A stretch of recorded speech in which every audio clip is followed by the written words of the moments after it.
Mr. Neely Fuller, Jr., gracious enough allow me to record this. I will make sure that you get a copy, sir. Mr. Fuller, I just spoke with some white people earlier in the week, and I was speaking with these white people, and I asked them, I was talking about racist jokes, and I asked the white people if they had heard any racist jokes before, and every white person said yes. Oh, yeah, I've heard some racist jokes before. And I said, okay. Would you say that racists, that they assume if you are a white person that you're racist? All of the white people in the class said yes, no hesitation. You know, quick, as soon as I asked the question, everybody said yes. I said, okay. They said yes to what question? Do racists assume that if you are white, you are racist? Every white person in the class said yes. Oh, okay. I said, wow. And we have this on videotape. We recorded this. I said, okay, so logically, if I'm a non-white person and a victim of white supremacy, should I assume that if you're white, you're racist? And they all said yes. I said, wow, I thought that was very interesting. I don't know. What's your view on that?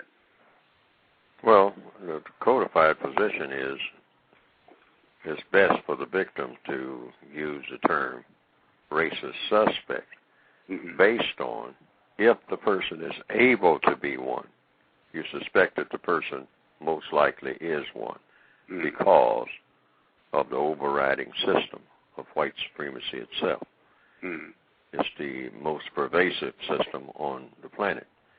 It's the most influential system on the planet, meaning the system of white supremacy, which means white people mistreating deliberately and intentionally non-white people based on the color of the non-white people. That's what white supremacy is. It's about mistreatment. And so that is the most powerful system on the planet, political system and religious system. No political system, no religious system is more powerful than that system. So someone has to be a racist. So since people don't walk around with a sign on them as a practical thing and as a ordinary thing, or whatever you want to call it, saying I am a racist, then that means you have to guess. People don't carry it in some card in their pocket where they apply for a job, whatnot, say, and got a check mark by, yes, I'm a racist, male or female, and what's their name, what's their address, and it'll say something about what their race is, maybe, some identification, but it won't say whether or not they're racist. So since that is something that's not on paper about the person that you pass on the street, then you just have to guess. And if you're a victim of racism, it's best to guess that the person may be a racist because the person is able to be one. Because it's not a matter of just a handful of people, just a few people. It's a huge population of people who practice racism in the form of white supremacy. So therefore, any white person who is able to be one could be one. Just like you hear the term, well, we got a lot of terrorism going on, Or the average person, there's just some things, they say that, never can tell when the terrorist might be among you. And then on a broader sense, they'll say you never can tell when a person might be a thief. Let's put it that way. And they say, well, you got all these locks on the doors. It seems like everybody has a lock on their door. Everybody has a lock on their car. And they have devices to deter people from stealing a car. Well, why is that? Because the assumption is that you got a lot of people who will steal. That's just an automatic assumption. You got a lock on the door because, hey, I didn't have a lock on the door, people would come in here and take stuff. You know, it's a deterrent. I have a club on my steering wheel, or I got an alarm system in my house and on my car. Why? Because people will steal. Whoa, well, now, what do you mean? You mean to tell me that people might steal? Yes, people might steal. Well, what people? Well, who knows? See what I mean? Yes, sir. So when you come to racism, it's the same thing. They say racism does exist. Racism is powerful. Racism is something that's been with us a long time. Racism is something that you have to fight all the time. You have to be on your guard about it. So you can't have racism that you got to be on guard about unless somebody is a racist. And it must be a whole lot of people, just like they assume that a whole lot of people might steal your car if it's sitting there with the windows down and the keys in the ignition. A whole lot of people might steal your car. Now, who are they? You don't know. But that's an assumption that you make. So you make the same assumption. I'm around a lot of white people. Now, somebody here probably is a racist. And it goes farther than that.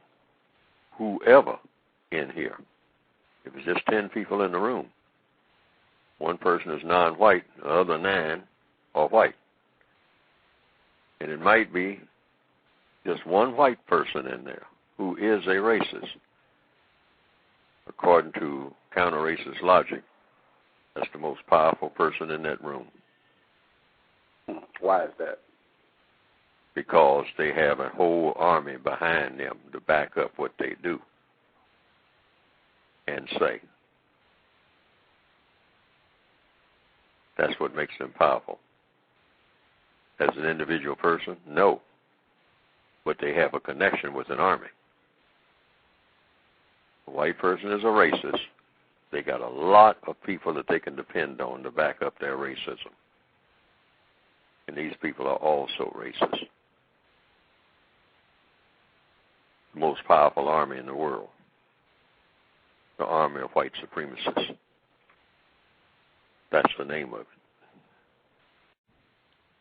The non-white male just shared, I guess, your views about the being suspicious of white people. My sound went out. I just want, if you could repeat that part for me about your view on the suspicion, please. Oh, I was saying, like, I feel like, well, most white people in the class don't feel comfortable with the idea of being suspected as being white supremacists just based on the fact that they're white. And, I mean, I understand, I understand how they feel, I guess. Well, I mean, actually, I don't understand how they feel because I'm not white, but, I mean, like, I can, like, understand, like, why they feel / think the way that they do. And, I mean, like, I understand the logic behind it, but, like, at the same time, like, it's hard for me to also suspect, like, all, like, white people as being, like, white supremacists. I mean, I have a lot of white friends. I mean, it's hard for me to, like, suspect that even they could be, like, white supremacists. Because, I mean, like, to me, like, I mean, like knowing them, like, I feel like they're good people, and I understand that, like, good people could also potentially be white supremacists. Like, I understand that, but it's hard for me to actually suspect, like, anyone that I'm friends with to actually be, like, potentially a white supremacist. I totally understand. So, what is your name, sir? Mavi. Mavi, okay. Yeah. Mavi. Outstanding. Okay. I totally understand that it's very difficult to be suspicious of white people if you're friends with them. We're all about honesty here, sir. As honest as we can be. This is a very important question. If you go back and listen to the first program that we did today, you'll understand why. Are you or have you ever been engaged in a sexual relationship with a white person? Yeah. Okay. Are you now? No, not right now, no. Okay.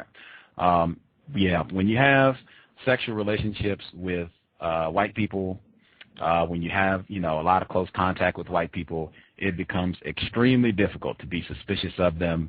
And, I mean, you're invested in these white people at this point. It's like, Jill is my friend. Roger is my homie.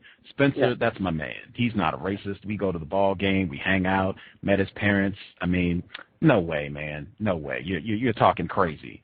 And even Spencer, suspected racist, who's about to leave us, said There's nothing incorrect about it at all. It is the logical stance in a system of white supremacy.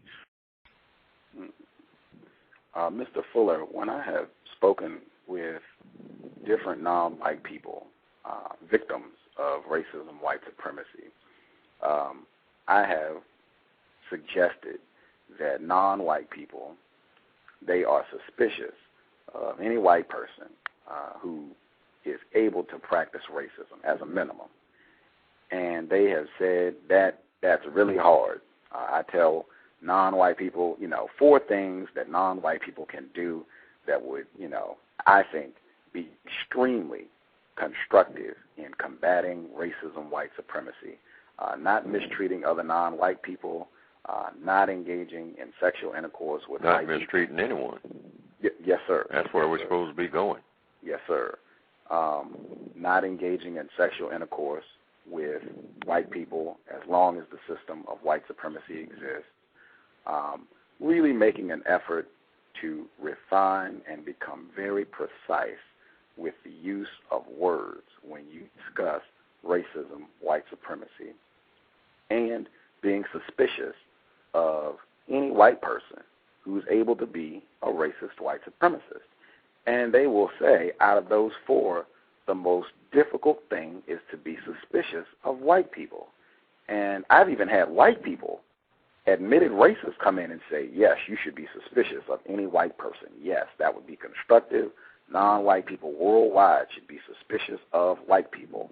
And the non-white people still say, wow, that's really hard. I don't know if I can do that. That means I have to be suspicious of my neighbor or suspicious of my boss who's a white person. Why do you think non-white people have such a difficult time being suspicious of white people, even if they admit that we're in a system of white supremacy? One logical answer. It shows the efficiency of the system of white supremacy. Efficiency. If you are a master deceiver, a master spy, a master operator, and the people who are around you are not suspicious of you being just that, it means that that is proof itself that you're a master at what you do. Wow. You don't give any indication. A master spy gives absolutely no indication at all that he or she is a spy. Otherwise, you fail the test of being a spy if you arouse suspicion. Wow. The people who are called Indians, Native Americans, et cetera, et cetera, et cetera, there's an old traditional saying, I mean, it's almost a cliche, is that speaks with forked tongue. Say one thing, mean another. Very deceptive. So if you start trusting them, you drop your guard, you've been had.